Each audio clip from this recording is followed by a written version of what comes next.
What's it like being a husband-wife team, especially a female in the industry? It's an adventure. We get a lot of like, how in the world do you guys do that every day? Because we literally are together 24/7. We're either working at the shop together or working after hours at home together. And fortunately, I married my best friend. So we were friends long before we were married, and we just have a very good working relationship. I take over where he has weaknesses and he takes over where I have weaknesses.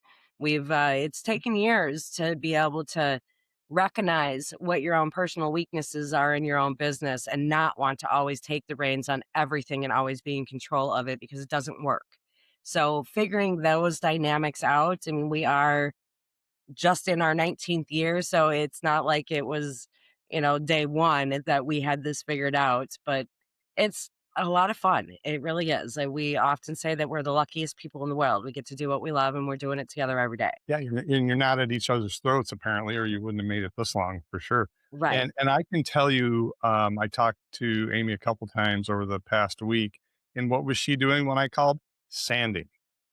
And, Yes. and a week later, I Spend called her. more time She was still standing than sanding. anything else. They say that restoration is 90% sanding. That is true. I resemble that. That is true. That's all. So, I understand you're into the 40s through 80s. So, what's special about the cars you're working on, and why do you select certain ones to work on? Um, well, generally, honestly, a lot of times it's components. Once you get past the mid 80s, the components and the fasteners and everything of the sort changes a lot.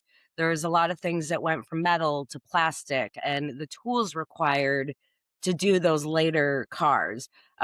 Now we'll do some stuff up into the 90s, early 90s, one that's because what we really grew up with, tearing apart and wrecking in, our youth.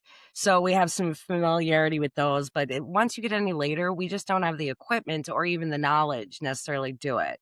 We'll have often people will come in, especially when there's like hailstorms like we had 2 weeks ago, and they will be, oh, I need you to fix my car. It's an old car. It's a 2000 whatever.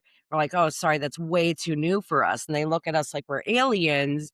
They're like, Old "It's enough. 25 years old, 26 years old, like, too new," and it's like, "Yeah, it's too new." So, mostly that, and it's where our passion lies. There's anywhere from the beginning of the automobile up into the 90s, I consider things that could be hot rodded.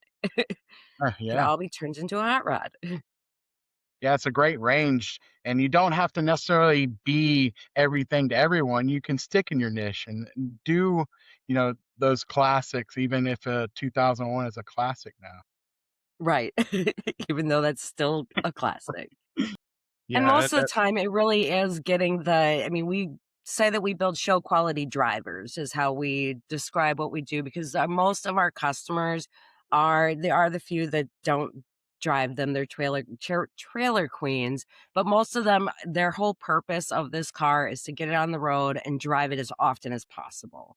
So it's hard to pigeonhole yourself and say, I'm only doing 70s Cutlass, and I give the companies that do that a lot of props. Right. Right. Right.